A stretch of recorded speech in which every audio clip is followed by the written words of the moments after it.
Okay, and so what we're going to do, I hope we will be able to go through some questions. Sometimes questions are good. I don't know, but we don't have the microphones. Can we have a team give us some microphones around so that we can be able to get some questions that may be very good? Then we end up with an advice based on the questions that people are having.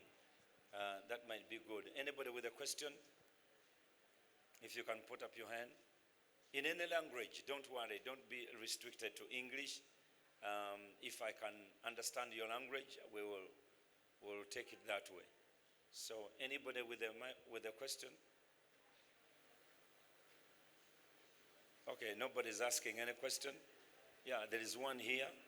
He has a question, so we can start as an icebreaker. And you look wonderful, you look great. Mukulike COVID. Abange mukulike ku COVID. Bameka bali ready to get married. Bameka batabitegera bitwogera ko lwalero. I really believe many of you are going to be seriously blessed today. And before December, I'm praying that you'll be one person who will get married to a wonderful spouse. Yes. Yes, hello, Pastor. I'm Wilson. I'm a journalist of New Vision. Pastor, my question, I feel it vital because whatever you're going to talk about rotates around one thing. It starts from love. We've read very many documents and other definitions of love, but you might be having your own way. You can explain to us what love is. Because on it, we build other things like the relationship. Thank you very much. Thank you. Any other question? Any other question? Okay, they're asking about what is the definition of love? What is love? Anybody with a question? Okay.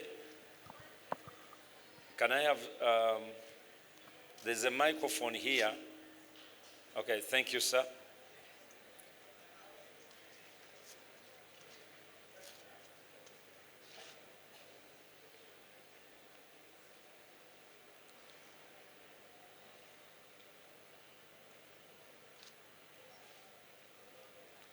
One here was working. We had one here working.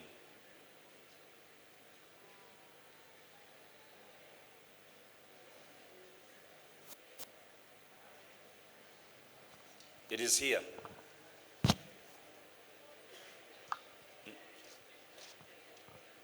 Oh, yeah, TV. Okay.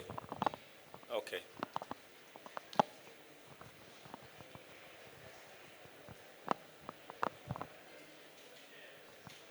Thank you, Pastor. My name is Rebecca, and my question is, why is it so difficult for men to commit to marriage? They just don't. It's like you can pull them, but they do not want. Please help us. What's the solution?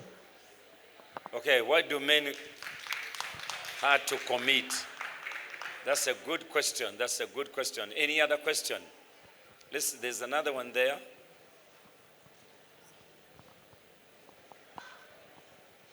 Neesimye nnyo okufuna omukisa guno pastor. Nze mbuuza ssebo, lwaki mu bufumbo okukuuma obufumbo emphasis bagiteeka ku mukyala? Abaami kirabika oba abaana baffe abalenzi kirabika nti oba bo tetubafuddeeko, tukwata nnyo abakyala, omukyala akola bwati, omuzadde akola bwati, maama akola bwati, naye tukole tutya okuzza abaana baffe abalenzi oba abaami baffe? Weebale nnyo ssebo. Thank you so much. Then there are two people behind there. There are three people behind there, so then we can be able to Thank you, Pastor. I would like to know from you, should women be paid like salaries in their homes? I'm talking of a woman who doesn't work, who takes care of the child, children, and the home. Do you recommend payment of a particular amount? Like, for example, in this city, Kampala, where a woman needs to look good, plait hair, buy new clothes. Thank you.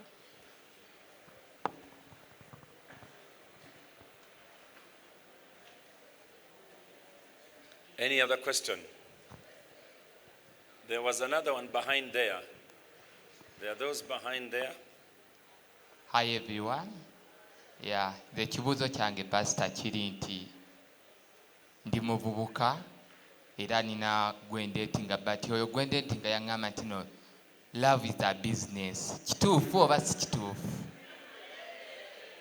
Kye question yange.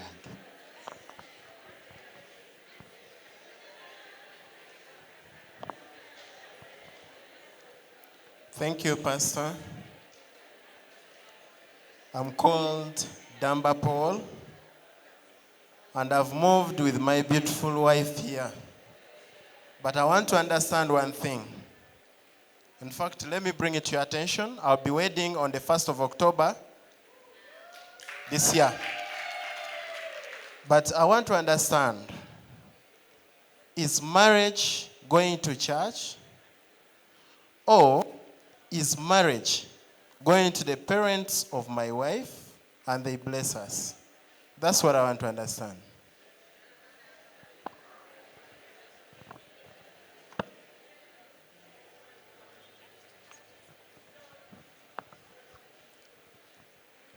Thank you very much, Pastor. My question is how to go about a relationship where someone say I'm a Catholic and someone I'm dating is a Muslim and they're not willing to change. They're saying we can get married. But my question is, after we've given birth to children, will they follow the Catholic way? Will they follow the Islamic way? So how do we go about that? Thank you.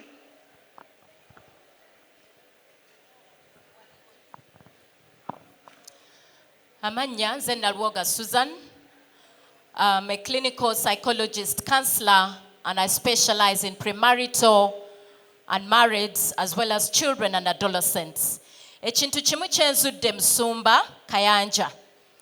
Bwe wabeerawo obuzibu mu bufumbo, emirundi egisinga abakyala, they are so much willing to come for help, to find solutions for the problems they are facing in marriage. Naye abaami balooza baatuuka, abasinga obungi balooza byonna babimanyi bye bakola, era abasinga obungi bagamba agwe genda mu counseling nze ndi fine. And yet bwe tutegeera obulungi amaka, omutwe gw'amaka ye musajja. Era nze ndowooza nti a marriage failing depends so much on the headship that God himself gave to men. Norecho tugenda kusalira tutya abaami baffe okuddayo ku bwannamba emu ez'akameeza bazitoole awo nno n'abakyala naffe tunyumirwa obufumbo. Thank you so much, Pastor Kayanja.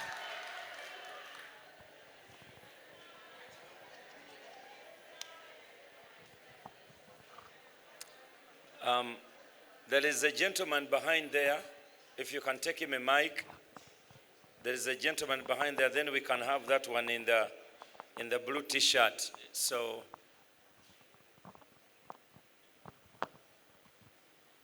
Mukama yebazibwe. Amannya nze Nakibinge Kennedy. Nga nine ekitongole kyenkola nakyo bakiyita Mengo Vocation ekikuŋŋaanya abavubuka. Musumba, nafunako okusoomoozebwa waliwo omu ku batabani bange yakola embaga era badde mu bufumbo obutukuvu for 10 years now. Naye omukyala agaanye okuzaala. Bagamba omwami ali okay, omwami ye yazaala ku baana naye omukyala kuba bakola embaga tazaalanga. So babuuza bakole batya baawukane kuba bagenda dda mu kyaki ne babagatta empeta naye yanza. Wabaddewo wano omwami yaddawanisa omukono. Okay, I think we have bw'oba owandiika notes wansi tujja kutunuulira ebintu ebiwerako. So we will use English and Luganda. We shall go to and fro so that we can be able. Yes. Yes, my name is K. David. In marriage, I have a simple question. Why is it that when you marry a lady, she wants you to respect her parents, for her, he doesn't want to respect mine?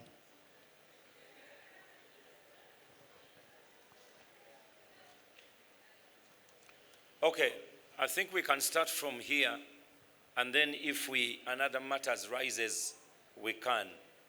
There are 3 questions, ebibuuzo biri bisatu ebyanukula buli kizibu kyonna, whether marriage, whether politics, whether business, whether family. These 3 things always bye biyimirirako ebibuuzo byonna, oba bya business, oba bya maka, oba bya ki. 3 things. Number one, it's faith. What someone believes. What someone believes is very, very important, because that makes who you are, or God, or whatever it is. Obango tokkiriza Katonda, oba okkiriza lubaale, oba nona agamba nti I'm an atheist, I don't believe in God, naye era balina byakkiriza, akkiriza nti is an atheist. So that's number 1. Number 2, finances.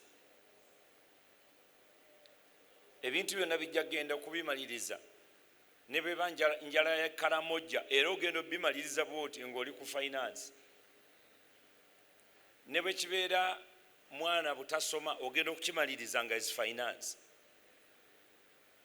So finances, faith, finances, and thirdly, family. The 3 F's: faith, finance, and family. Every problem a person is going to meet, they rotate on those issues. There is a mother here who raised a question about the boy child. Why are they always putting a burden on the girl child but never on the boy child? Family. The way that boy was raised, the way that man was raised, the way we raise our children. Sister oli agambye nti omwami tayagala genda mu counseling, agamba nti I'm okay, naye agenza okumaliriza nga ali ku kameeza. Finance.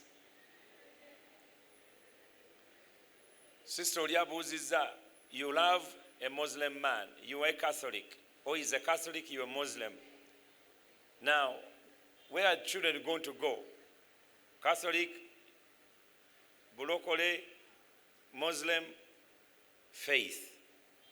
So all the problems we are having rotate on 3 things.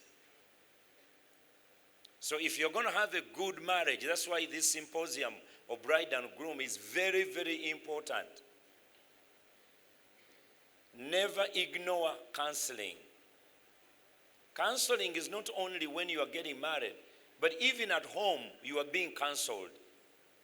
So I'm going to give you some, because my point of reference, I've been married for 32 years with my wife, Jessica, and we have 3 children. 2 are twin girls. 1 graduated 2 weeks ago in London with a law school. She's continuing to do her barrister. My other twin daughter, Christiana, she's a designer. So if she wasn't with her sister in London, she would have been part of the people who are showcasing.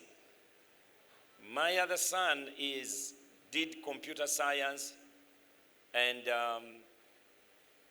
production. So he works with us now in different capacities. But the issue of marriage is that we've never understood what marriage is. Obufumbo tetubutegeeranga. We have to go back to the original. Who started this thing? If you want to fix your car and it was made by Toyota, you don't go to Mercedes-Benz. You go to Toyota. The Japanese know what they did in that Toyota. If you want to really, you've run out of blood and your blood type is not there in Nakasero Blood Bank, what is going to happen? The first thing they will do, or you need a bone marrow transplant, or you need a kidney, they'll have to look at your family. They can't just look at anybody who passes on the street. Nebagamba ha, kino ekisajja kinene nnyo, ne bwe tugikijjamu kidney emu, kijja kusobola okubeerawo. Kituweeyo kidney emu tugiteekemu oli. Your body may reject that organ. So we have to go back to the foundation of who started marriage and why did he start it. And what was the reason why he saw that man cannot live alone.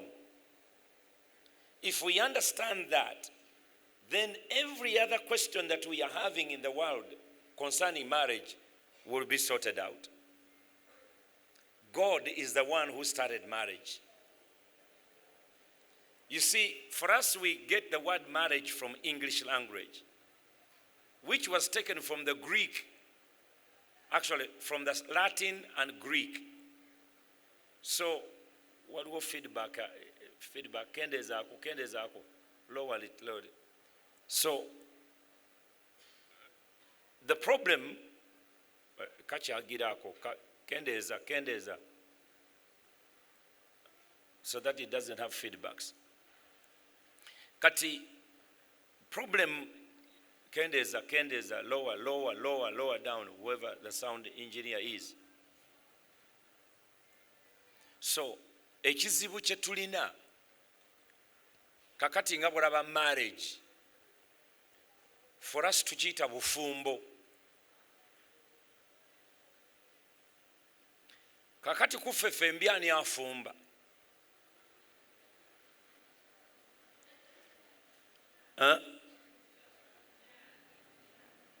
Kuffe mbi ani afumba? This is interactive, bana mulina okuddamu. Who is cooking here? Do you see the confusion? Do you see the confusion? This is a marriage, and we are calling it obufumbo in translation. So the girl child is groomed okubeera omuki, omufumbi. All her life rotates on that. We are raising girls, oteko okuwata, oteko okufumba, oteko okukola bwoti, osekula akalo, ofumbire omwami. Because you are entering in what? In marriage, in bufumbo. But was that God's intention when he created man? When he saw man and he said, man shall not live alone, but I'll make him a helper. What was the reason? Kiddamu ekibuuzo omwami oli kye yabuuzizza. What is love? God is love. And everything he creates is out of love. He made man in his own image.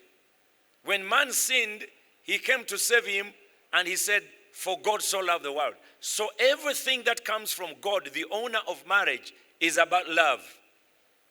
Is about love. Now, man has different levels of love. There is a love I have for my wife. There's a love I have for my daughters. There's a love I have for the people in the church. There's a love I love for you. Okay? So all these loves are different. They're all called love. But the true love is the one you found from God, who loved us. Because while we are still sinners, still God loved us. And he died for us. Kati zino zonna ze tujjamu, we all call it love. So obufumbo, what is marriage? What was God's intention to create marriage? If you get that one, then the burden will not be on the girl child to raise her, kubanga agenda kufumba, because that's how we understand it here. Naye bw'otunuulira show zino zonna ze mutunuulidde eza Iron Chef n'ebintu ebirala. Abantu abasinga okufumba si bakazi, basajja. You see? Because for them, they understand what marriage is, because marriage is their language. It's in English. It means something different from what we have made it to be. Remember this. Whatever you hand over to man or woman, we have the ability of turning it around to our advantage. When God created Adam and Eve, he made them male and female. He did not make man greater. He formed them differently, but he created them equal. So if you want to understand marriage, marriage actually is not even an institution. Mulidde ekigambo kye bagamba obufumbo is an institution. It's not an institution. Marriage is a place of creation and procreation. Marriage is life. Life has got stages. There was a time I was in the womb of my mother, and the scripture said, God knew me before I was in the womb of my mother. So he knew me, and thus he knew whom I was going to marry, and he knew the children I will produce. He knew what I'll be doing. The problem is, gwotunuulira sister oba blaza ng'omulabye ku stage.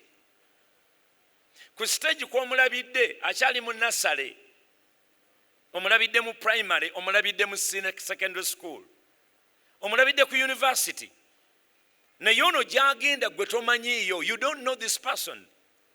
That's why he was saying that the wife wants me to respect her parents, but she doesn't want to respect my parents. Because what you saw was on a particular stage in her life. Now, the one who started marriage, agamba, before you were in the womb of your mother, I knew you. And before you came out, I ordained you, predestined you. The problem is that because we don't understand marriage, for example, the first couple.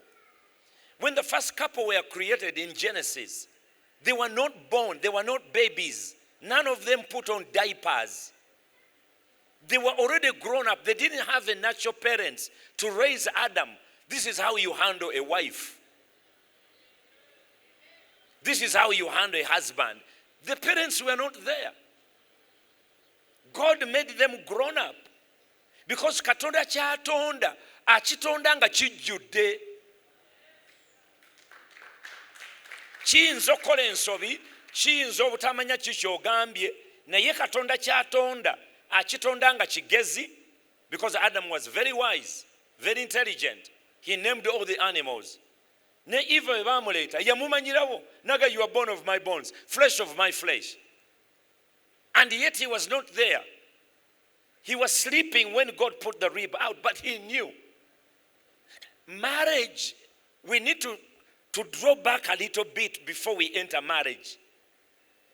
Before people organize us into marriage, before people tell you about marriage, you need to go back to God and ask him, Lord, you made me. You knew me before I came here. Before my parents conceived me, you knew me. I know you have a husband for me. I know you have a wife for me. Because if you don't do that, stages of your life in marriage, ejja kwetaagisa compatibility, ejja kwetaagisa nti ennyingo zammwe ez'obulamu nga zisobola okukwatagana ne muyita awazibu. Okay? Nga endwadde bwe zijja nga musobola buli omu asobola obutayonoona kiriwo oba obutafiirwa kiriwo naye ne muyita mu kyekyo ekiriwo. Jukira, the God who started marriage is a God. He first started a family before he made marriage. Marriage must end up in a family. Okay, mubuyita bufumbo. Naye for me, I call it a place of creation. We mutondera ebintu ebitabaddeewo ne bibaawo. So which means ne bwe tutandika marriage when we are poor and we have nothing, tetwasoma. Because listen, your grandparents didn't have a degree, but they got married, they produced your parents, and your parents produced you. You want to tell me nti bali abatasoma, abatamanya love, darling, sweetheart, abatalina taking you out, dating you, abatalina Kentucky Fried Chicken, they didn't have marriage? They created your parents. They may even have educated them on their ignorance and illiteracy.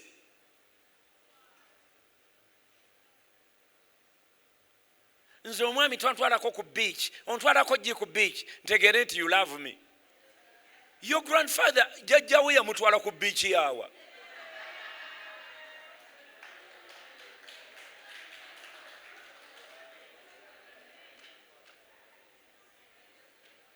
There are certain things which I call stages.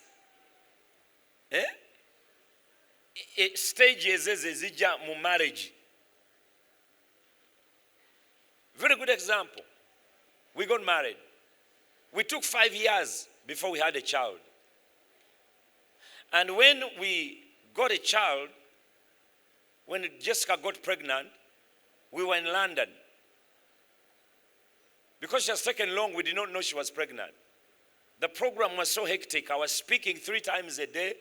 Sometimes we were moving. So she had a terrible miscarriage. So we lost what would have been our firstborn. Of course, people were talking. Hey, Pastor, asabira abalala ne bazaala, owuwa agaanyi. But I did not marry Jessica to have children.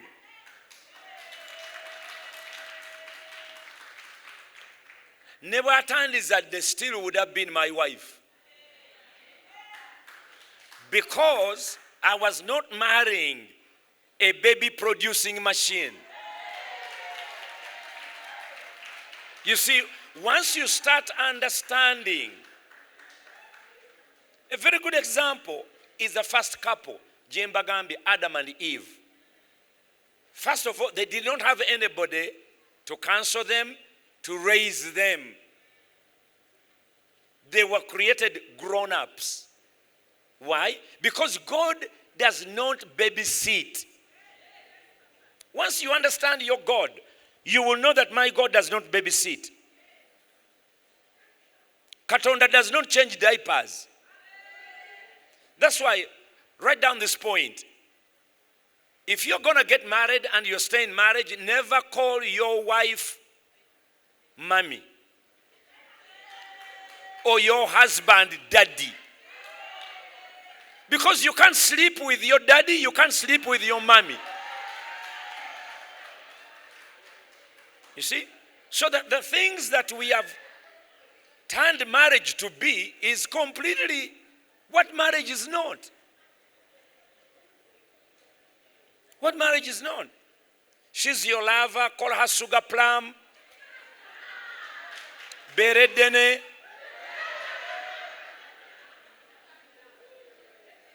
Lusorobyo, whatever you want to call that person. Find him a name. In fact, that's why God said in marriage, and I hope you're taking point. I'm hitting this marriage thing all over the board. So I'm not talking about one particular part. When God created Adam, he put him in the garden. When Adam needed a helper, so you are marrying a helper.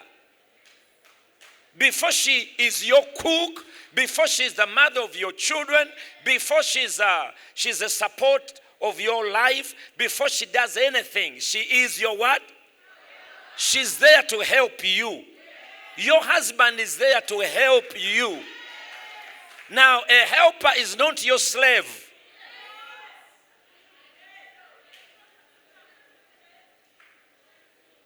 A helper, I must find you doing something, then I help you. You actually must ask for my help. Hello? You must do what? You must ask for my help. You should say, please help me here. I'm handling this. This is too difficult. Can you help me here? Can you help me here? You are the one responsible, but you need my help. So I did not come here to infringe on you. I came to help you. Okay, now, he brought Eve. Do you know why they call her Eve? Huh? God came to Adam in the morning, and in the evening, he brought this thing which looked like Adam. But the only thing, it had long hair, it had some hips, and some kilograms here. And Adam said, actually God said, he brought her to him to see what he will call her. Going back to that point, why do you call your wife mommy?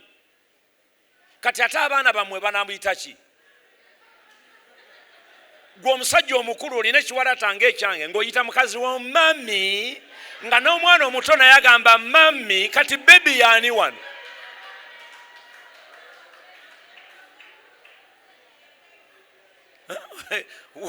Where is the baby here?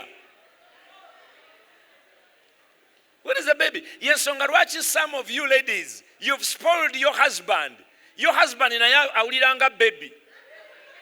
Waliwo omuntu omu Pastor Jessica gwe yali akansolinga ekapa emu. Nagamba ono kale nze bwe nali nga tetunaba kuzaala abaana nga nze baby we ng'omwami yakomplaininga. Kakati abaana bayita baby. Nze sirina muntu andabirira. Yandekaawo. Omusajja omukulu ng'ayagala bamuyite baby. Sebo tetulina nywanto yakukuwa, enywanto yeri wa maama wo. So your wife is not your mother. And your husband is not your father. You are in the room of creation. Mwembi muze with attributes. Ezigenda okuyamba to create. That's what the Bible said. A man shall leave his mother and father and cleave to his wife.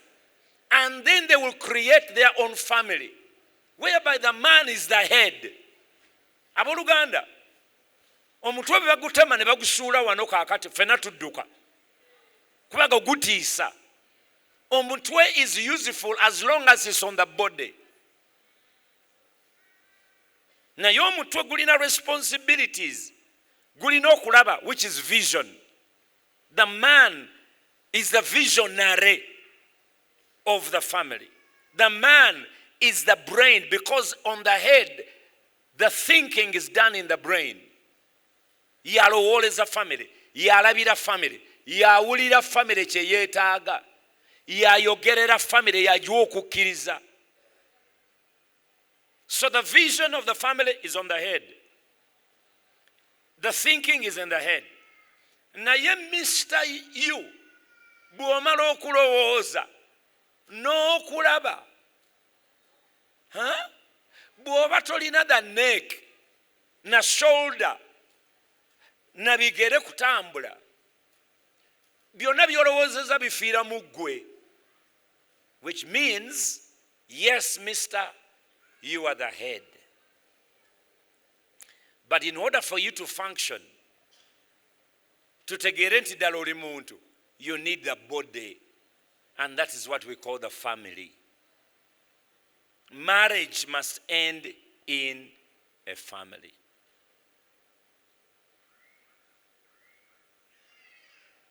Marriage must end in a family. So marriage is not an institution, because they can fire you in an institution. They can retreat you. They can retire you.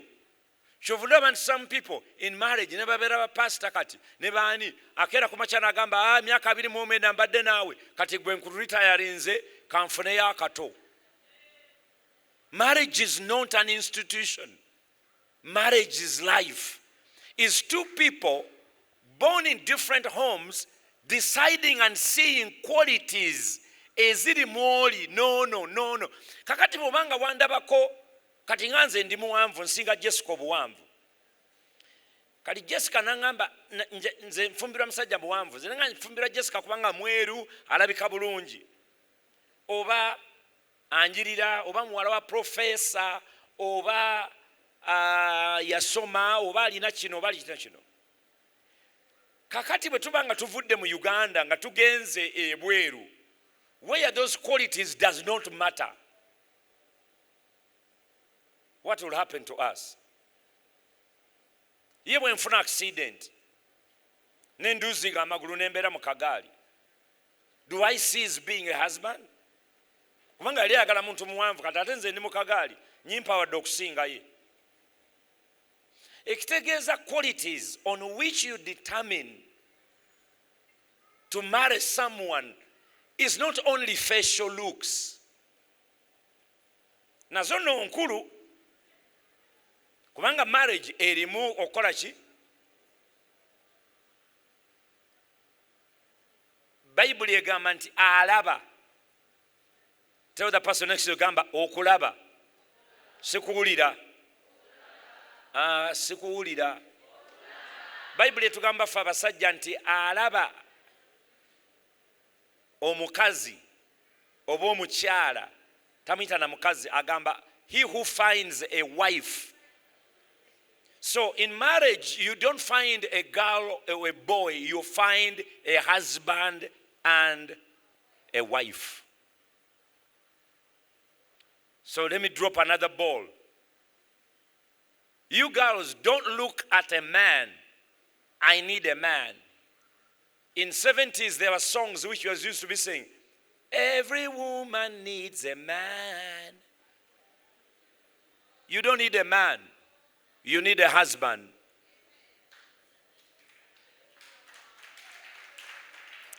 Brother, you don't need a woman. You need a wife. You need a wife. And that's one of the problem that you're going to find. How do you define marriage? How do you define love?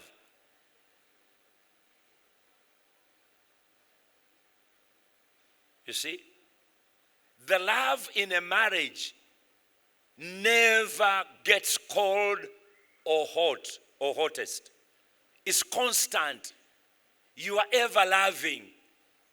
Even when you are disciplining children, you are disciplining them in what?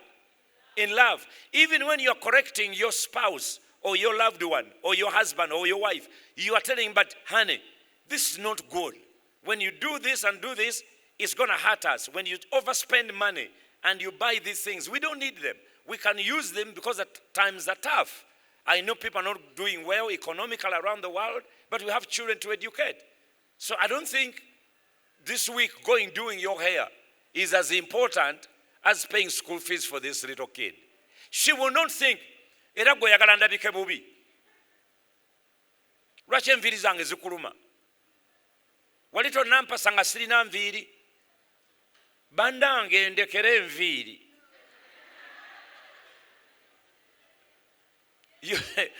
You find out that, you see, one of the biggest problem, listen to this, one of the biggest problem we have, especially here in Africa, is that we enter things without counting the cost. Jesus said to the people, if you're going to build a house, which is like marriage, or education, or life, or bringing children in the world, count the cost. Because if you are building and you run out of material, people will laugh at you. In other words, you're going to fail. Kati marriage eno gy'oyingirira owooluganda, we have seen it many, many times. Nosanga omuntu ng'obulwadde bumulumbye bambi ng'abadde muwala mulungi nnyo. Ne bamuwasanga muwala ffe, we are pastors. So we see more people, more than probably you are seeing. Kakati abantu ne bamala okusoma, ne bamala n'emirimu, ne bazaala omwana asooka. Omwana n'abeera autistic. Tayogera, awezezza emyaka 6, ali mu dayipa. Kati omukyala n'asalawo asigale alabirire omwana. Ate alina fiya, ti bwe naddamu n'enzaala abasawo bamugamba, ojja kuzaala omulala wa autism. Aba kyajjanjaba omwana ne bamudiagoninga ne fibroids, bagenda okukebera nga ku cyst kuliko ekizimba ku ovaries, alina cyst, bagenda okukikebera nga alina cancer.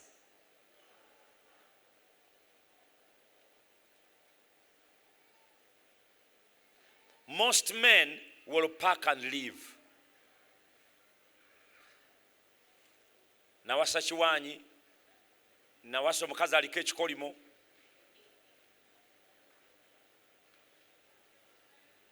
Those who really found a wife, they will stick there.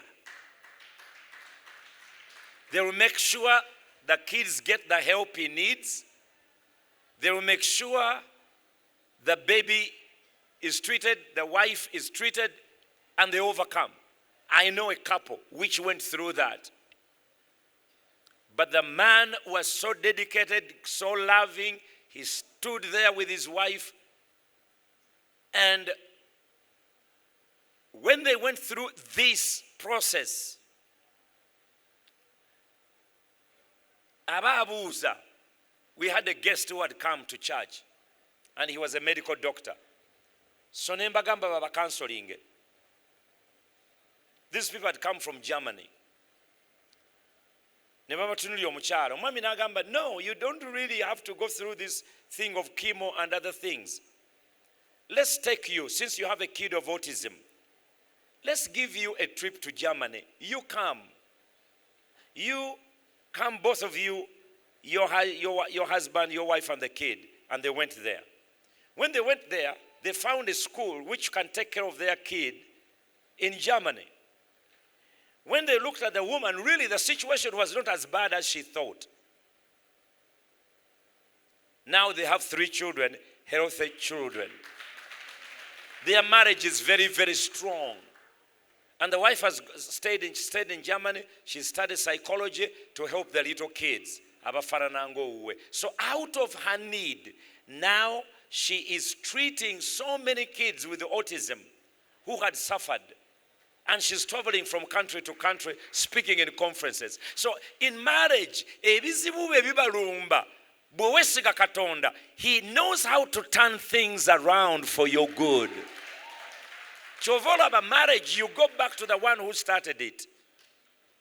You go back. Why am I marrying Jessica? Why am I marrying her? Is it because of beauty? Is it because of the family where she come from? Is it bubaza? Mbase muwala wa gundi alina kino family emanyiddwa ekola bweti ne bweti.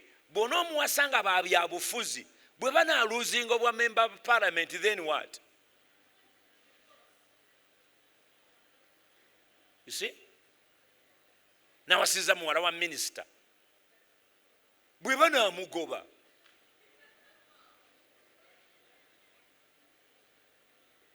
You see?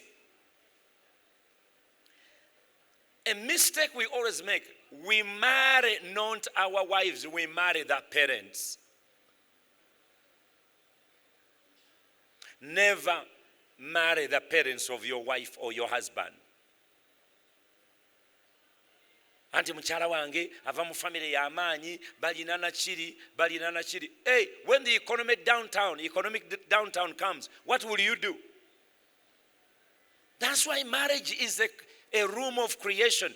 You are going to get together, get married, and lay down your levels and start building something for both of you. Whereby the house is not yours, the house is for the family. For us, we took about 10 years when we were renting, because we were building the Lord's house. God promised us to build a house. Finally, we got land. Twainanga ka taxi cafe when we got married obsente bebatuwa, all my friends, Jessica's friends, netugulamu ka taxi. Nekabanga kakola, kwa Jessica didn't have a job, atenga tusubira abaana. Nenga buli lunaku driver akuletera okugulu kwa kutuse. Buli lunaku okusala nagamba Jessica. Amaso gajja kumyukira bwerere nange nkolimira omusajja lwa bwerere. akamotoka katunde.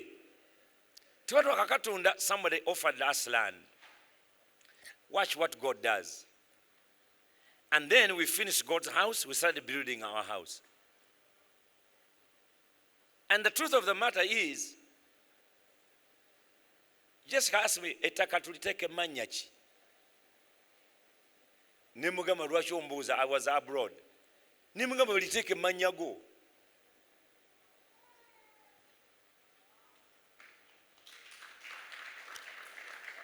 She said, what? Ne mugamba ya. Liteke mannya go.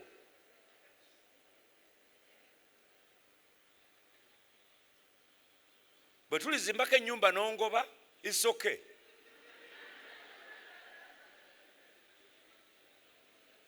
Because I did not marry a girl, I did not marry someone's girl, I married a friend. Nze nakubamu akafaananyi. Men, you are the visionary. Kubamu akafaananyi. Is there a boyfriend and a girlfriend here, or a couple? Do we have a couple here? Yeah, do we have a couple? Or a boyfriend, girlfriend, fiancés? Where are you? Oh, there. Stand up. Come here. Come.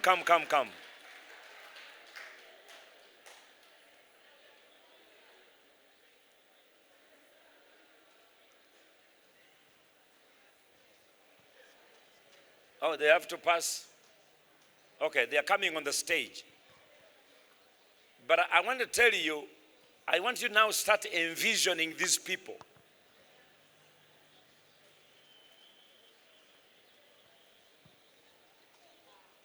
Come in, please.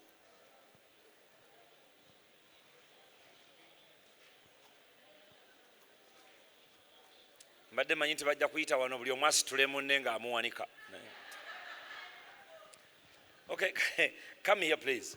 I want you to catwalk.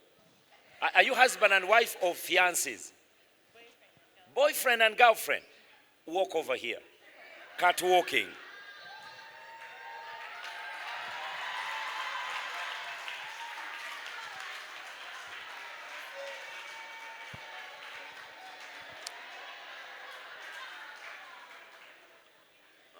Okay, how old are you? Yeah. 28, and you? 27. These are 27 and 28. Okay, stand over here. Let me find another one. Another couple which is above 40. You are 40, you are here. 40 years. Okay, even if you're not a couple, let me get somebody who is 50 and above. A lady, 50 and above. Oh, how old are you? 39, and you? 34. Now, I need somebody, a gentleman who is about 50 or 60 and or 40 and above. Even if you didn't come with your spouse or your wife, but just come here. I want to show you something. Bw'obanga olina emyaka 5 okugenda waggulu jangu. Aha. Wuno, jangu. Yeah, we are going to use these ones as a couple. No, you can pass that way. What is sola kubuka emyaka simitondo sebo gundi. So I just want to show you how to approach someone to marry, and he will commit and he will be with you forever. Ne wanajja w'omuwala alina akabina nga kano akava mu ndeeba, talina jjajja mutwala. Okay, how old are you, mama? 51. And you? 47. Now, this is what happens. Come. These are boyfriend and girlfriend. This is all of who you are. Huh? Kabatunuleyo, don't look behind. In a few years, they are going to be like this. 34, 35. in few years. In few decades, they will look like this. I'm just using you as an example. Sister, come. They are going to look like this.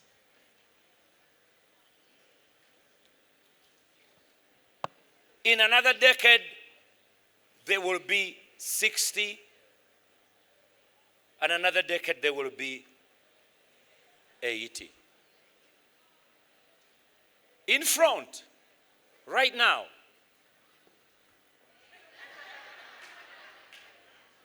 batambula bamagamaga. Ono ayinza n'okugamba oli n'agamba tonzannyirako nja kufunayo omulala. N'oli naye n'amugamba genda olowooza abasajja babuzeeyo. Ne yeerabira nti life you create now. Go all the way. Wano tuyinza n'okufunawo ab'emyaka emitono baliwa. 20s, teens, abatiini wano baliwa. Bamyaka 2. Bw'obanga olina abiri olina emeka? 22. Gaalo owa 22 oba 23 oba 20 aliwa wano. Huh?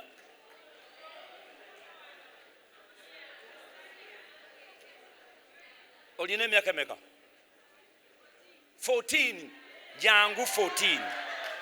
Jangu 14. I want you to see this. And probably this example will help each one of us to choose the right people. Jangu 14 aliwa.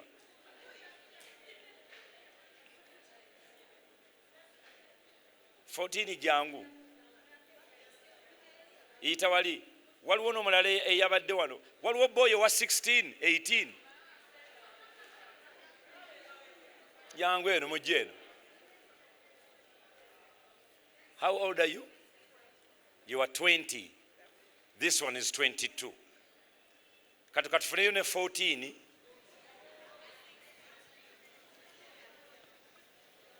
Kati goyinza okulowooza nti omwana wa 14 tayinza kulowooza ku marriage akola ki wano kati?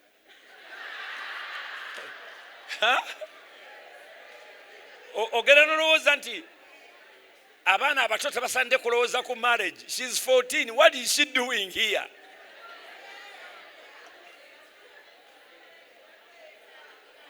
Huh? So, eno gye bitandikira. Bameka ku mmwe abaali nga awaka nga mukula, mami ne daddy ne bagenda ku mbaga, ne mujjayo engatto zaabwe n'ogamba gobeera daddy nze mbeere mami. Bameka abaali wano? Okay? So let me get a young man here who can act like you are 18 or aliwa?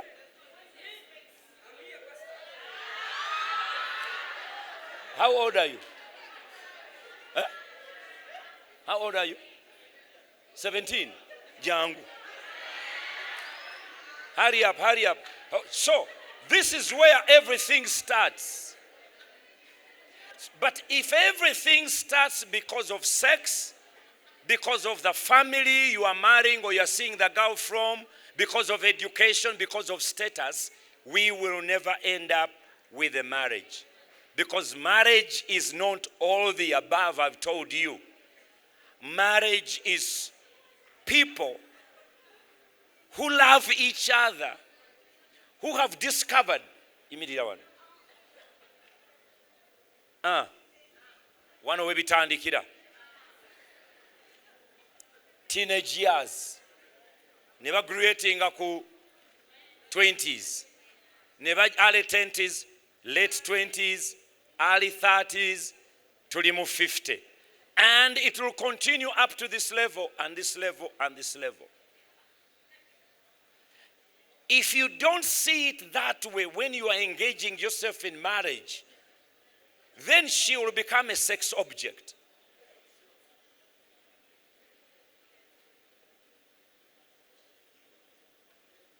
He will become your bank. nze mujjako bujja ssente mu butuufu simwagala. Some of your grandparents, in fact, they got married at this age. 100 years ago. At this age. And they kept the marriage until your parents were born and now you are here. So we need to understand first and foremost, what is marriage? Why am I entering into marriage? Why am I marrying you? Why am I not marrying you? Era brother, sister bwagamba, brother nze sikwagala. Tolemerako. Togama nsibe emizimu gye wammwe. No, don't. Because all of you come at 50-50, and when you get together, you become one. In marriage, there is no unity. Because God is not a God of unity. He's a God of oneness. Unity is in politics. Kati gwe oyagala kufumbira obufumbo bwa politics tandikira awo. Tulina okubeera okwegatta. Si kwegatta. Marriage is not about unity. Marriage is about becoming one. A man shall leave his mother and father, and they shall do what? Become one. They shall become one. Do you understand what I'm saying? So you become one. Nekatonda naye, God is what? One. Hear, O Israel, the Lord your God is one. Jesus prays in John 17 and said, Father, I pray that they may be one, as I and the Father, we are one. Because marriage, you become inseparable. Oba bulwadde bwebuze. Oba omukyala oba muyiridde acid. Face nekyuka.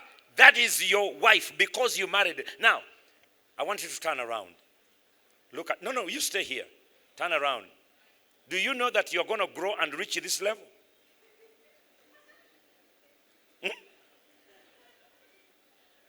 Ogenda kula n'omwana ono. I'm just giving you an example. Teweraliikirira.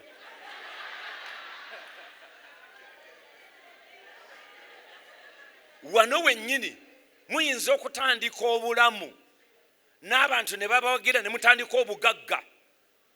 Ne bye mulina kusoma ne mufuna n'essente nga mazzo mulina enkoko mulina ente mulina ennyumba buli muntu abawadde kye mulina n'oddayo n'okusoma n'omaliriza naawe n'ogenda n'osoma n'omaliriza naye ng'ate mukola bintu byammwe for your future. I love Makerere University. They have a good motto. We build for the future. Okimanyi timwatandikira eno kati muli wano naye ate temugenda kukoma wano kyuka otunulire bali eyo gye mulaga nammwe mukyuke ebyali ebyokusaagasaaga ebyali nkubiraako omuweereza ka taxi nga tewanzizeemu mulaga eno kyuka otunulire bali mulabe mutandisa okukaddiwa mu kiseera kino by now you have children, you have factories, you have things. You look back and see where you came from. You are celebrating 25 in marriage. So you look back and you say, oh Lord, we have made it. You are my friend. Kakati bano bwe batabukira wano akabaate kazze.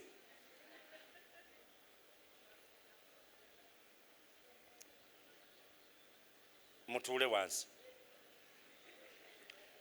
Kakati ono imirira mama imirira mwisikale nga muyimirira ono naga nti oyo mukoye sikyamwetaaga.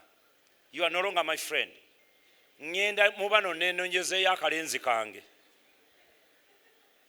kwabo bonna bali awo genda olondeyo k'oyagala baabo genda olondeyo k'oyagala nono naye n'atabuka n'agamba okaddiye Tochandabikira bulungi. Sente ziweze. Huh? Now we have a lot of money.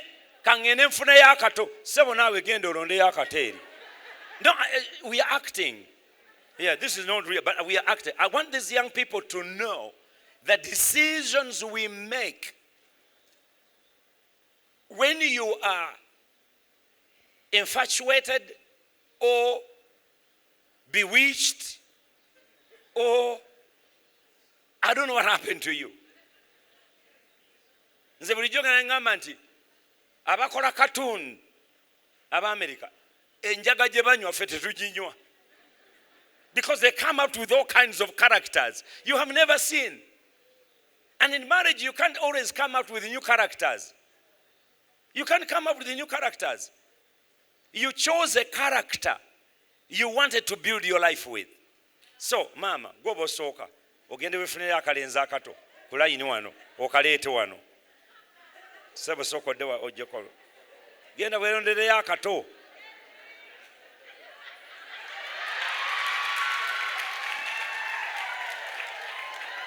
Now you can see what happened. Come on. Now you can see. First of all, mama onayinza okuba katugambe nti ali 80 oba 70.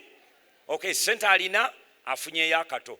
But do you see not only yeretedde obuzibu kubanga ono mbutuufu tajja kukola ki? Tajja kumwagala. Amwagalako ki?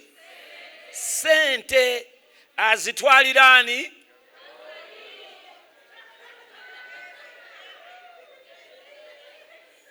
Naye buli alaba ekifaananyi kino agamba atya nti jjajja zze ne muzzukulu we. Do you understand what I'm talking about? Okay, not only that, naye ono asigadde nani? Asigadde nani? Talina. Bali ne babanga bali babiri nga baagalana nga bagenze ontagenda kukoma weeno naye ono asigadde akola ki? Talina. Olowooza kati ye anaakola atya? Agenda kukola atya? Kubanga oli omwami ayinza obutamutwala. Omwami oli ate n'atandikira ku ono. Ekitegeeza wano bano bamaze okukola ka triangle. Ono abadde atandika obutandisi. Ono ng'agamba nti nze siviiramu awo wamma gwe tunula otunuulira oli. Kakati olaba confusion obuvuyo obubeera mu nsi yonna. Kubanga ono baamulekawo ali bita ng'atomera ono. Kwata kwoyo, soko mukwata kwoyo. Sister, mukoneko. Goba. Oli anywezezza bunyweza. So my point is this.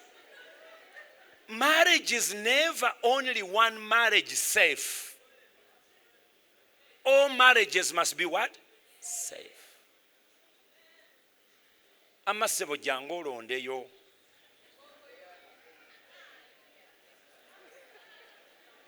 Kubali wano. This is a great professor. This is a great teacher. So,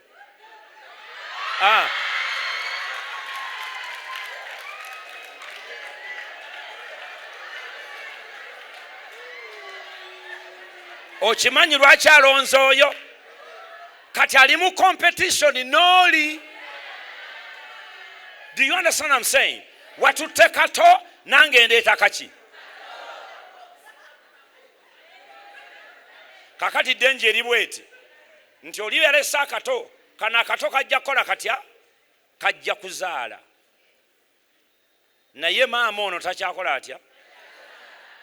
Ate ng'ono alina okukola ki? Kati ekivaamu ng'alekawo maama ono ng'agenda addayo ng'akola ki? Kakati olaba AIDS bw'asaasaana mu nsi, olaba endwadde bwe zisaasaana. Eno amala yenda kubbira agamba gwe tuulaawo tonyiiga ng'amuleetera obugatto. Kakati oli gwe baalekawo ono olufaayo n'addayo ewa mami suga mami n'addayo bw'ati onaakola atya?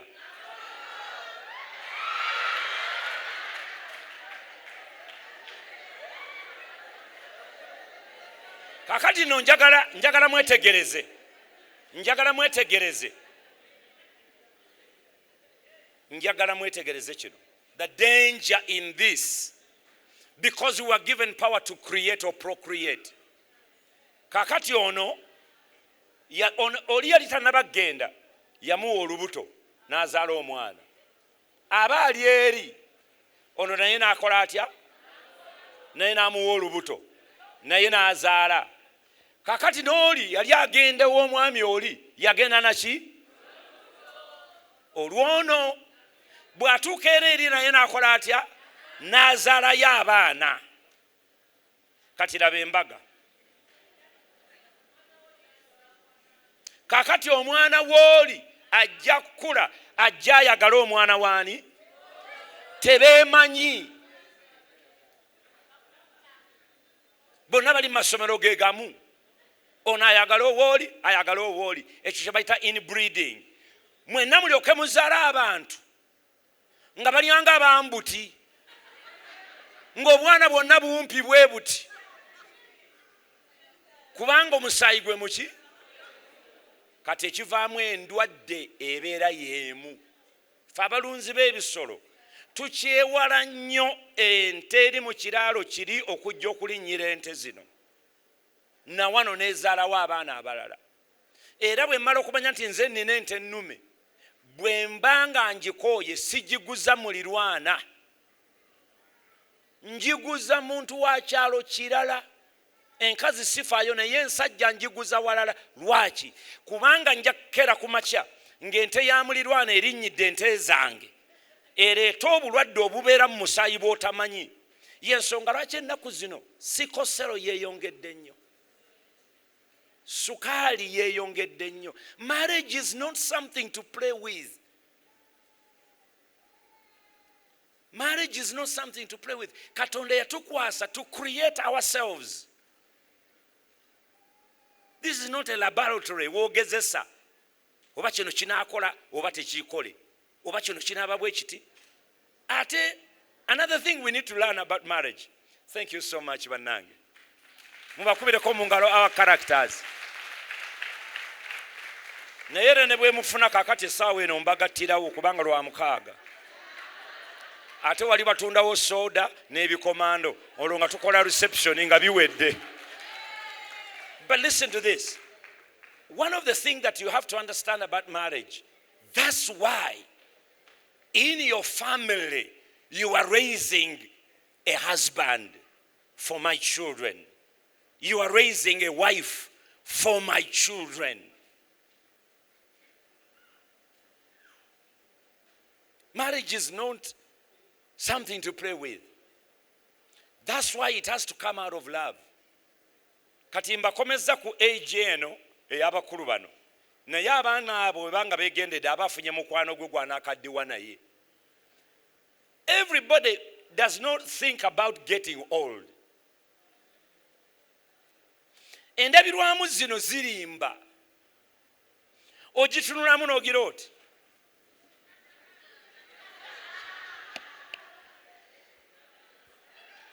n'olowooza nti awo ogenda okubeera for another 60 years.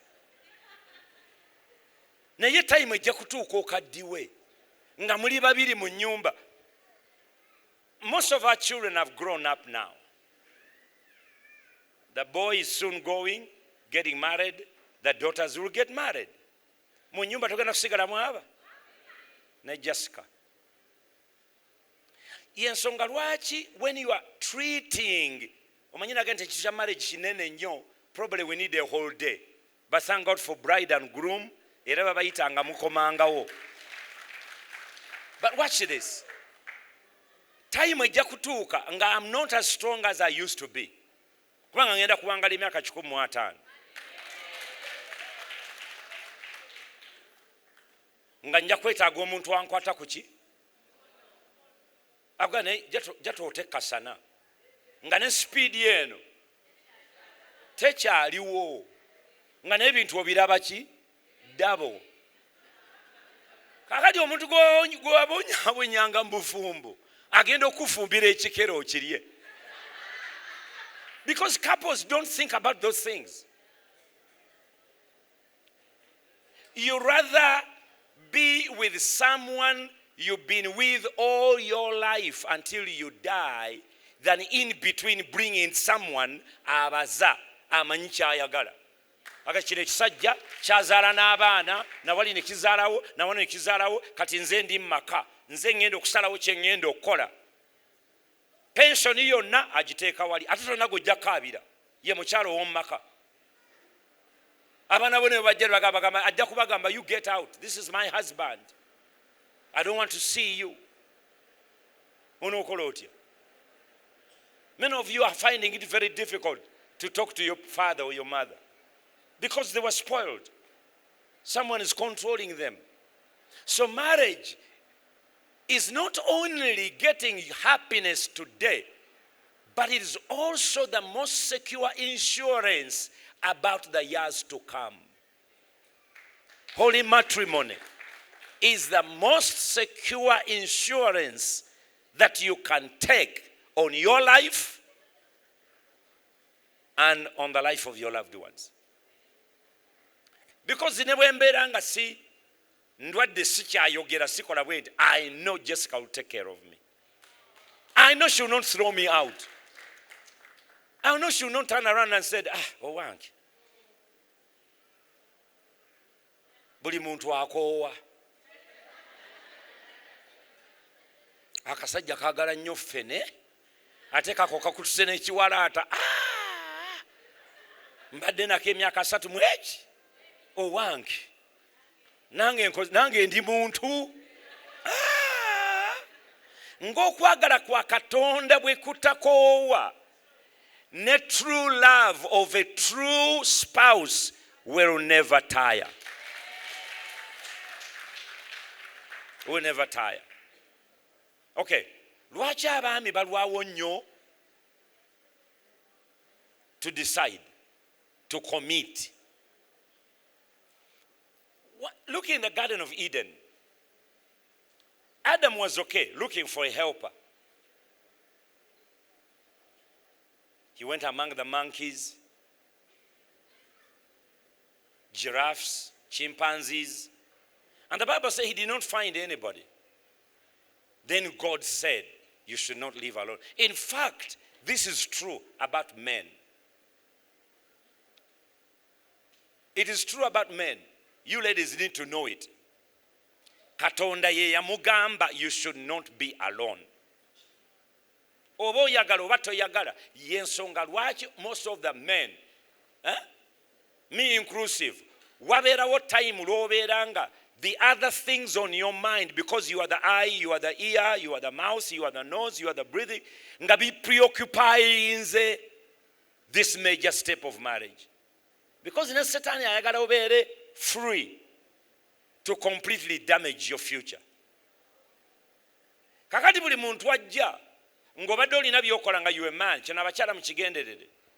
Abasajja balowooza nti olina ky'ozza okunona.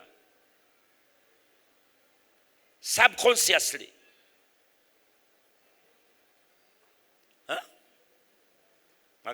Oh, okay. Kale, you are my friend. Okay. Ekireeta obuzibu, ladies, is to sleep with that man before he commits. You have to be like Eve. The reason why they call her Eve, because God brought her in the evening. Abraham Chiavali Sarako evening namita Eve. You were a lady of the evening. Okay, you learn it next time. On many evening, that's why you wear long gowns. That's why you look more beautiful.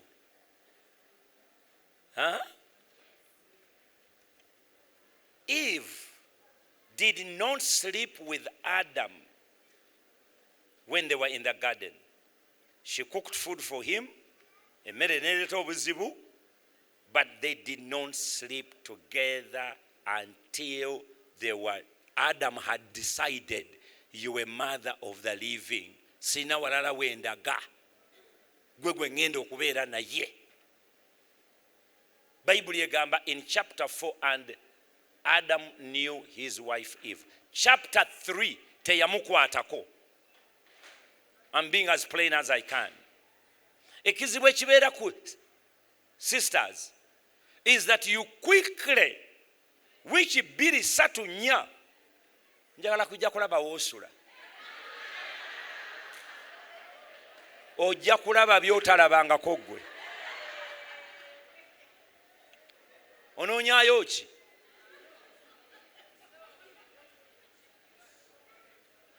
Adam knows his wife after they have even been kicked out of the garden, and yet she was with him.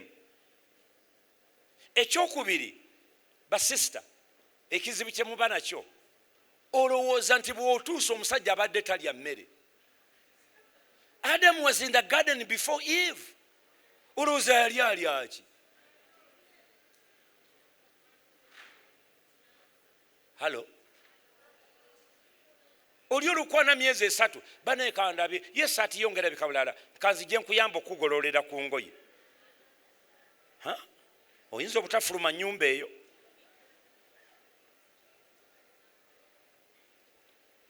Oyinza obutafuluma nnyumba eyo sister. Wazze kukyala lwa Saturday okukakana ngomazewo emyaka egyo.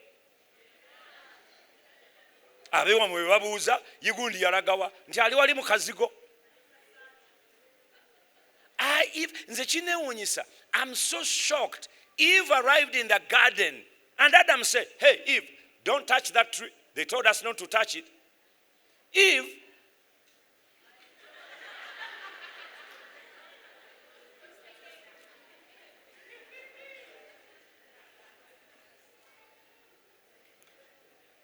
nasibira ku muti gwe baamugaanyi. Eve n'afumba emmere n'agireetera omusajja. Omusajja yali talya. Abaye kambuuze. Mwatuga tuli mu bufumbo. Afumba ani? Lwaki Eve teyatuula n'agamba nti bw'onooba oyagala ng'otuusa okufumba mpita nkuyambe. Nze I'm here to help. Naye enjala ennuma. Njagala kulya. Temandi badde na buzibu. Naye yagenda n'ayingira effumbiro nga n'akambe tamanyi we kabeera. Kyenvudde ngamba nti, for example, let me just give you an example of my own life at home. My mother raised us cooking because we were more boys. 9 boys, 4 girls. So we had to know okusanika emmere, kuteekamu emizingoonyo, okugisiba mbyayi, okuginyiga n'ogiza mu kibba ate n'ogizaako, n'osaako omuwogo, n'osaako ebokisi y'omuceere, twaguyitanga mupunga, ate n'ofumba n'enva. N'okugijjula n'ogijjula when I was 9. So I could do that. So kufumba awaka is not a problem. Jessica is not there. I will go to the kitchen and cook for myself. Cooking is not an issue. Abasajja abali wano, bw'obanga owasa mufumbi wa ttooke nkusaasidde. Kubanga ettooke bwe linaggwa, then what?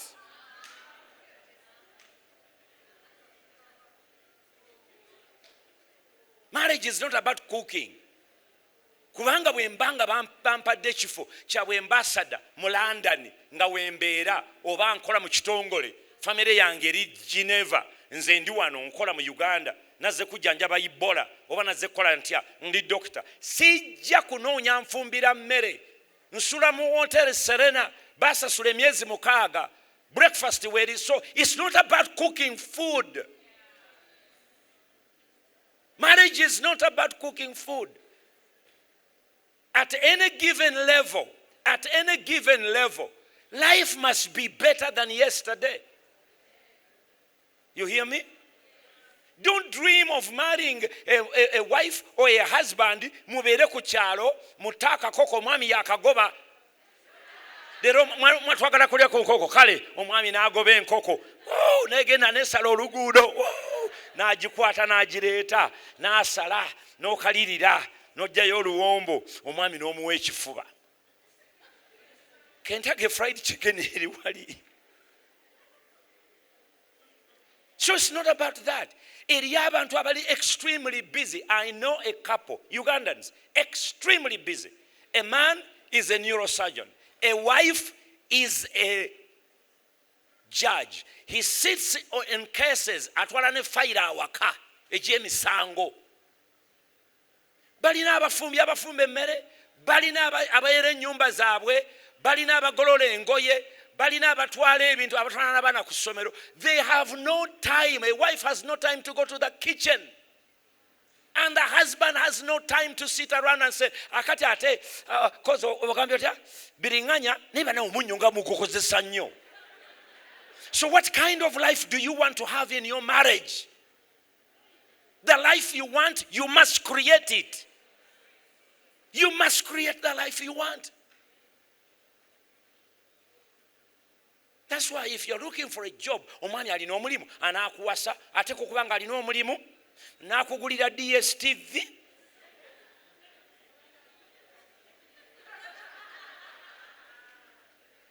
Namamonde. Don't marry a Namamonde or Dodo. Life must be better than what it is today. So if those are the things you are depending on, okufumba, okutegeka, okola, of course it's good for you to clean if you don't have the money. But the time our God we serve is a miracle God. He's a God of increase.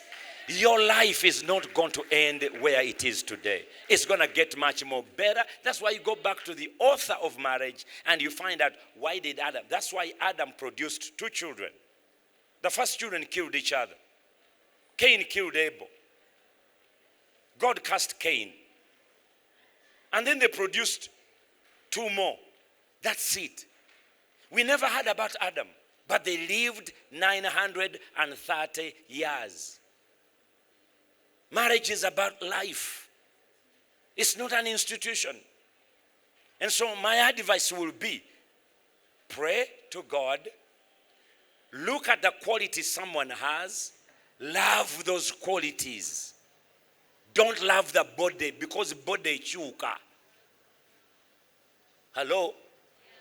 Omukyala kasita amala okuzaala abaana babiri basa emirundi 3 body ekola ekya. Okujjako ngo n'omutira mu gym. Naffe abasajja body ekyuka. Ekyuka. Endabika ekyuka. So don't base your love of someone based on how they look like because the body changes. Body changes. But the qualities never change. Mama olichi yagambye nti wachi mukakasa bakyala bawala bokka naye aba boy child temuba dealinga nabo. Mukyala Teresa amaka buuza era kyola nti Pastor Jessica and I don't believe in that talk. Yalo obuliri omwami mukamulira akatunda. Bwe mbanga mbadde ku bigere byange ndi doctor maze 8 hours in the hospital. I'm operating on people. Nategeera nti towanyodde katunda. Nkomyewo awaka mbadde mbaga bantu. N'ennyama sagala girabako. Ng'ongamba ngende mufumbire okufumbira emmere. Bakuzala ku lunaku kiggu. Tolina mikono. Hello? Are you listening to what I'm saying?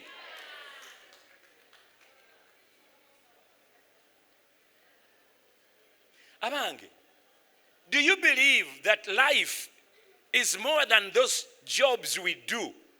Huh? 8 a.m., 5 p.m. no dawaka. Right now there is a general commanding the troops. Soldiers are in Congo fighting. They are in Somalia keeping peace. There are some people who don't sleep at night so that you can sleep. But they have families. They have families. Katibo bakola batya. President Museveni, Mama Janet Ayaw, na yoli ntwala ko di ku beach.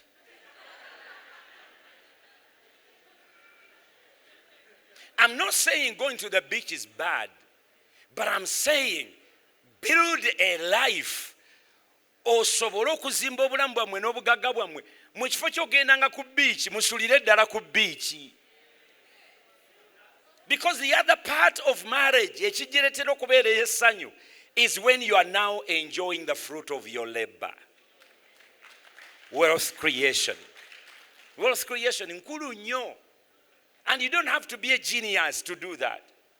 You just have to agree together. Bible egamba 2 or 3 when they agree.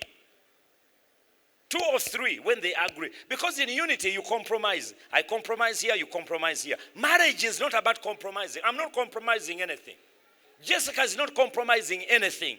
We just agree on something. Kino kye twetaaga okukola concerning Junior. Kino kye twetaaga okukola concerning Christiana. Tukiwe emyaka 4. Mukama ajja kuba kitusembeseza. This is what we have to do. I wanted to go to be there with my daughter. She was graduating. But I couldn't. I had to remain.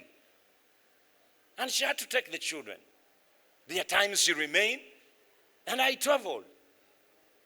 You see, it is about agreeing. Agreeing. Leero tukole ki? Tugule engoye? Oba tuyagala lugoye ki? Kale gwe gula. Nze naagula omwaka ogujja.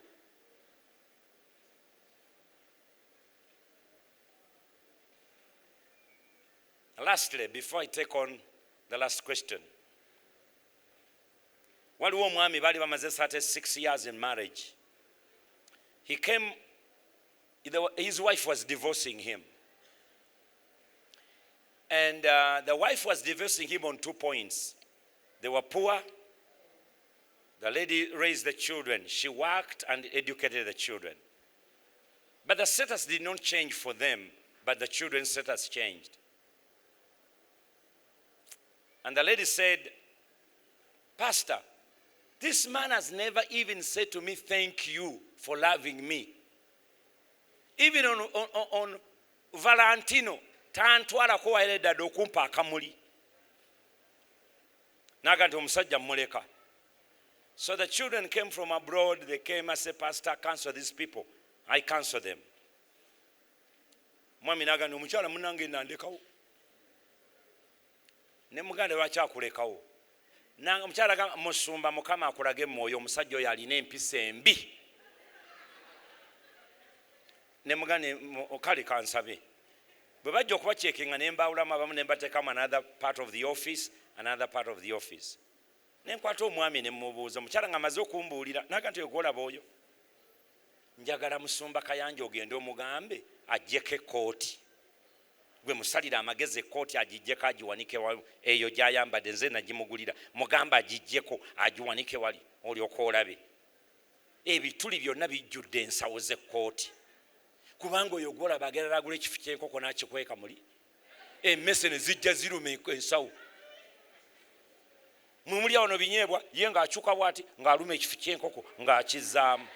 Mama kyeyagambye, why are we emphasizing on girl child?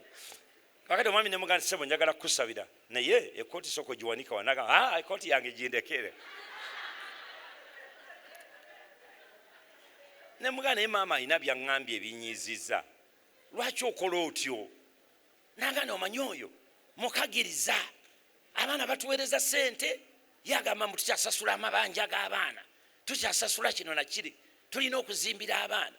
Kati ssente gwe baziwanze tebazimpa. Nange bwe nfunayo akafiika nga k'enkoko n'enkagula ate n'ayomba. Oyo naye amanyi okutambula n'agenda mbaana be. Ogenda okukomawo ng'alina obuti bw'asokola mannyo.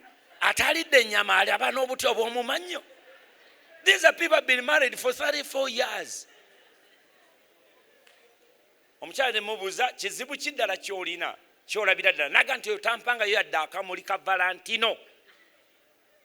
Nengamba omusajja ne ssebo otuswazizza. Mu Uganda abantu bafa enkya n'ekiro.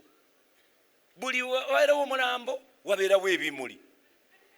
Ne mugamba genda kukufa ku bino ebimuli ebiri awo olondeko byolonda otwalira omukyala. Olwo nalwo luggwe.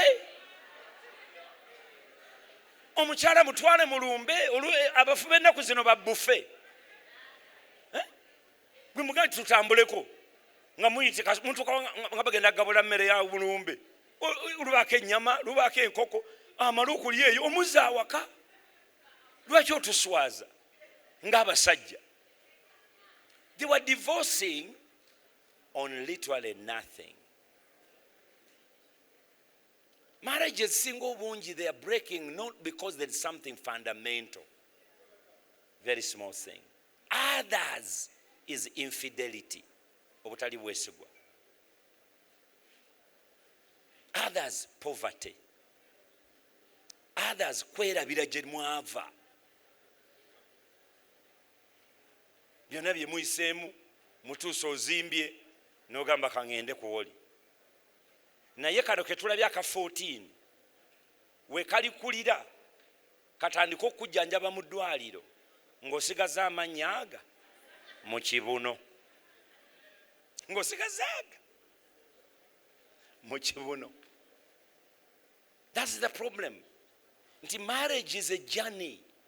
It's a life. Bakadde bo baakukuza ne bakutuusa we bakutuusizza. Kati ne bakuteera omuntu who is a stranger. Ate gwe omwerondera. So tonenyanga maama wo, tonenyanga emizimu gy'ewaabwe, gwe omukeera ku makya n'ogamba ngenda kuwasa tolofayina. Ne weerondera ddodo wo. And there is something that we always do. We say, nti omusajja bamundekere nja mukyusa. None of us has power to change a person. Hello? None of us has what? A power to change someone. It's only love that changes people. Love. Because love is patient. Love is long-suffering. Love is kind. What do you go to voting? No. Kakati obadde olowooza nti bw'onoolya enkoko neggwamu olwonkaabe.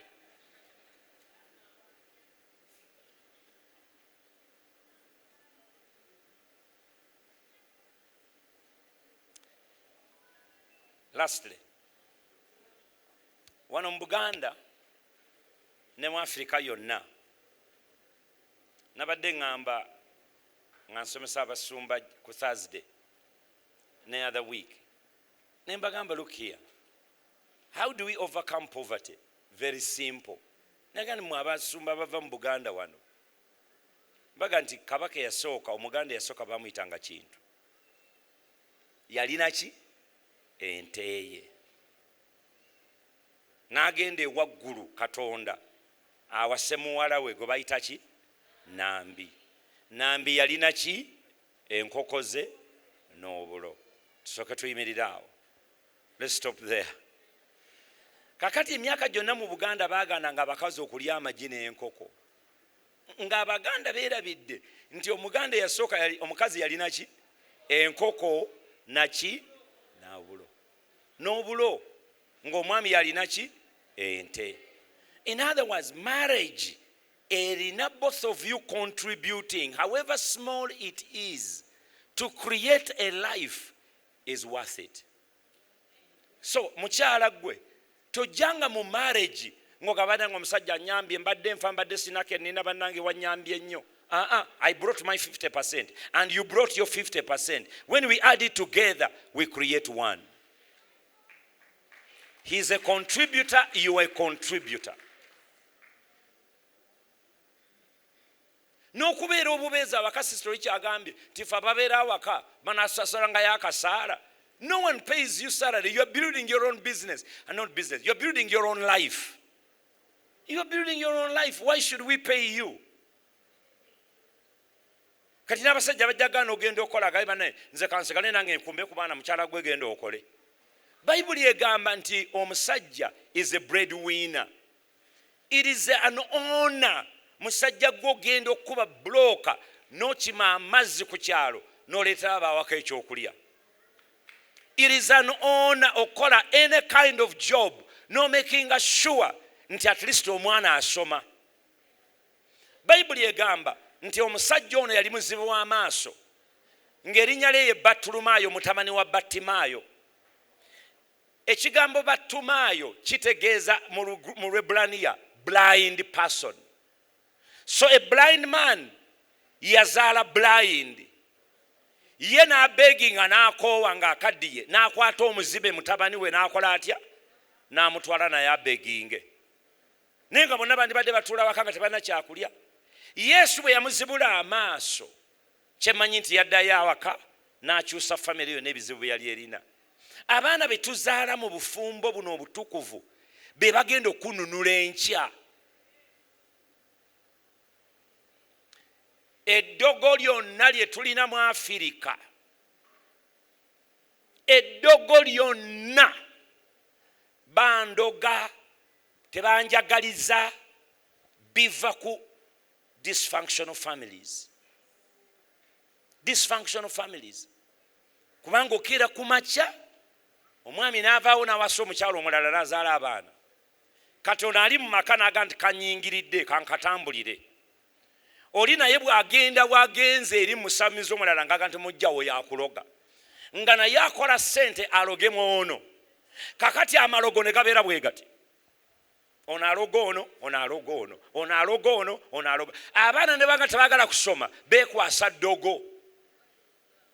Batuloga step mother tukola ebintu bingi nnyo bannange. Gwe maama we yali anoonyaayo ki? I'm sorry okuteeka burden kugwe, but I'm trying to make a point. Africans we would have been so rich, but we spend money on funny games. N'okuba n'omukazi omulala n'omuzaalamu abaana naye n'abeera n'abaana be ate nabo balina right okubeera ne taata waabwe. Katonda n'agamba temulinnyayo ekigere. Akaana bambi ne kajja tekalina musango. Omwana obumu babuzaala tebulina musango. Naye olukalengera ne banne waako temukwata ku kintu kyako. Maama waako yakatumye ayagala kututta. Bitterness and hatred eriwo because of failed marriages. Failed marriages. Therefore, don't enter into marriage unless you have seen the beginning from the end. Koma Katonda ffe bwatu bwali. Is the Alpha and Omega. Katonda tayinza kuyingira mu kintu nga tamanyi we kinaggweera. Ate naawe obulamu bwo bifaanana. Tewazze wano leero era temegenda kutuuka okola otya. Oddeyo gye wazze. Oba otambuza bigere oba boda boda oba ogenda kubuuka nga kinyonyi whatever era ojja kuddayo. So n'olw'ensonga eyo bw'obanga you are in love with someone nga kapa eri bwetugambye they are boyfriend and girlfriend, love that person. Abooluganda, we don't love people, we love parts of their body. We just love bodies, we don't love the spirit, we don't love the person. So muntu mwetegereza olabe ekimunyiiza zivaako mangu. Kakati oliba nga zimuvaako mangu mumaze naye omwaka mulamba okera eddakiika 5 n'ayomba nesumbusa n'azikasuka. Kakati oyo olina obuzibu ajja kutuuka awaka akabe ekiro kyonna oleme ogenda okukola enkya bakugobe ku mulimu. Oli akusanze oyimiridde n'abantu oyo ani gwobadde oyimiridde naye ani oyo omugambe awo nkola nabo okola nabo. Nze saagala abantu banyingirira munnange enkeera ku makya omusange ng'agenze mu bali abakozi abagambe mwe temuddayo kuzanyira ku kintu kyange. Kakati look at the characters you are going with. Ekirala ekireetera abantu bonna abaami n'abakyala okubeera nga balina obuzibu abalala no TV remote control ye batabula. I had written something there to share with you, but I felt based on the questions you have is that you're not doing bad. You're going to survive. You're going to survive. So I pray for you that your marriage will become strong. And after you are strengthened, you'll strengthen your what? Others. That you pass on to the wisdom you have to other people. Ekisembayo, marriage must lead into a family. That's it. Oba mulina abaana oba temulina, that's your family. You can always adapt. You can. So the problem is not about yazaala teyazaala. Eriyo n'abagoba abakyala kuba yazadde baana bawala bokka. Naye nga ate science egamba nti determining abaana yaani is the man. Kati why are you blaming me okuzaalira abawala? Gompereza abawala. Weereza omulenzi olebe nga sibasuulewo abalina emitwe giryanga egya tractor. I mean egya triangle. I mean seriously. Things that we fight over, sometimes we blame people for nothing.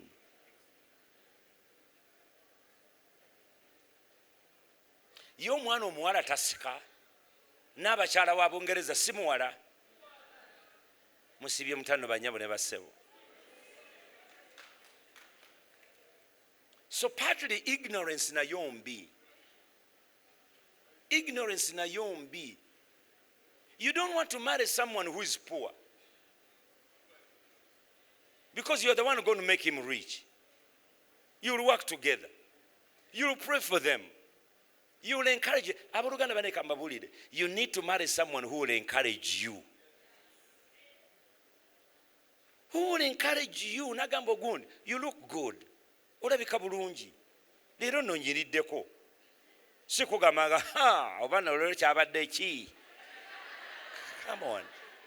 Come on. Ebigambo bino bye tugamba bannaffe. You remember whatever you sow you shall reap. Hello? Whatever you do what? Whatever you sow. Oyo no gwoyogera naye.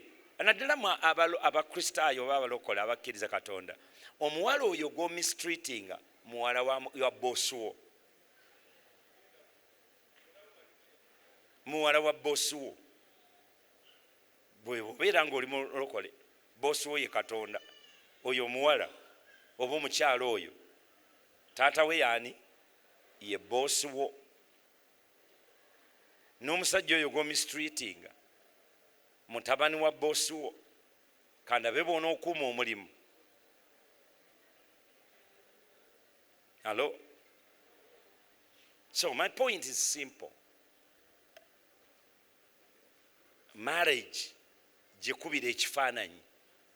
I'm going to live how many years, Bridget? Who will walk with me this journey? Is it this one or that one? Is this one or that one? Kakati abalala bukunji ojja kungamba abala temukyaseka na kuseka muntu n'olidde bubi. Ogane nze namala ddo kigwamu kati nkole ntya. Nze natomera. Neyatomera bagigolola. Hello? Neyatomera bagikola batya? Bagigolola tenedde ne ku luguudo banyiza n'ogiwa yingini empya. Ye change eyo gye tugamba omuntu ofuka ekitonde kijja. Omwoyo Mutukuvu akubeerako ofuka kitonde kijja yadde wayingirira ekintu nga kizibu tokyasobola nakisobola. Katonda asobola okukyusa omuntu oyo kubanga alina amaanyi. So instead of going for divorce and breaking your marriage and restart again, kati for example kamba ukikolabirako me nina kati emyaka nkaaga mugumu 61 years. Okay? Abaana bange kati bamaze okusoma bakuze bagenda kufumbirwa. Kati nga ngoba Jessica mpaseka naka 14. Hello? Kakati nako kafuna olubuto kakole katya kazaala. Kati omwana wanaawerera emyaka egy'aba Kristiana watukidde okufumbirwa oba amaze okusoma, nze nja kuba bajja kubeera ku myaka 22. Kati ddira 22 ogigatte ku nkaaga mu gumu. Nja kuba nina emyaka emeka? 83. Kakati kano ke mmaze okuzaala kakazi kattu, nze taata waako nze nina okatwala kuki? Ku ssomero, nze ntula mu PTA, nze kavumya abantu, nze ngendayo okwegayirira, tekakomyewo saawa ziweze nnya, nze nina okkaggulira ku myaka gino gye ndimu eg'78. Kati we kamalira okusoma kave makerere kafuna omusajja akawasa nja kuba nina emyaka 84. Kati nno kamuleete kanjule ate nze nina ka walking down the aisle olyokola okwaba embaga nkutte ka 22 years old bakuba kati nno gano amazina ag'ennaku zino abagole bajja bakola batya? Olyoka ondabe bwe ŋŋendera ku ttaka, bwe ŋŋenda sijja kuvaayo. Why do I torture myself? Why do I torture myself? Emyaka gyange egy'obukadde gyandibadde to enjoy grandchildren. No, this marriage is not just getting married to somebody and walk. No. It is a real life creation. Is when you take your life in your own hand and determine how far your life will go. Christina yangamba nti, when I get married, Daddy, I'm going to send my children, you raise them for me.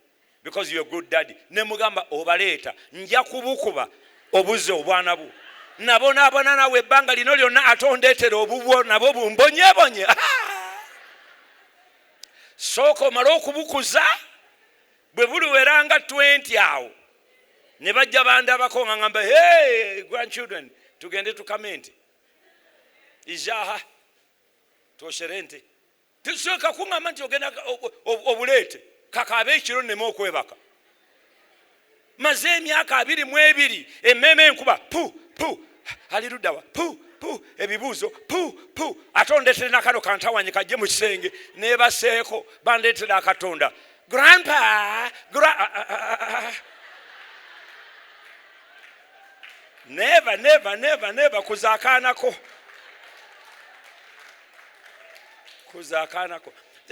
So marriage is about a whole life. It's about a whole life that you are building your own life.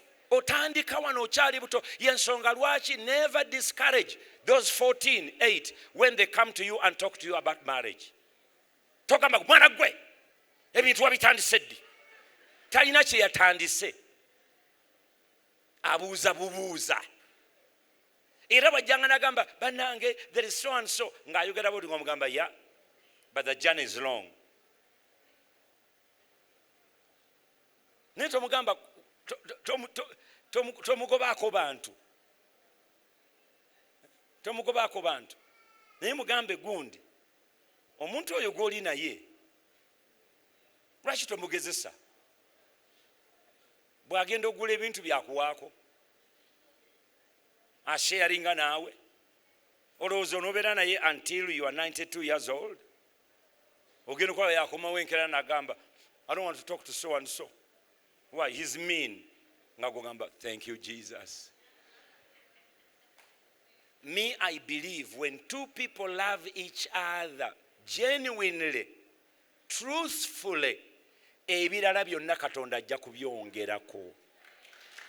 God uses a family because he's a father, he has a son, and he has a church. Thank you so much.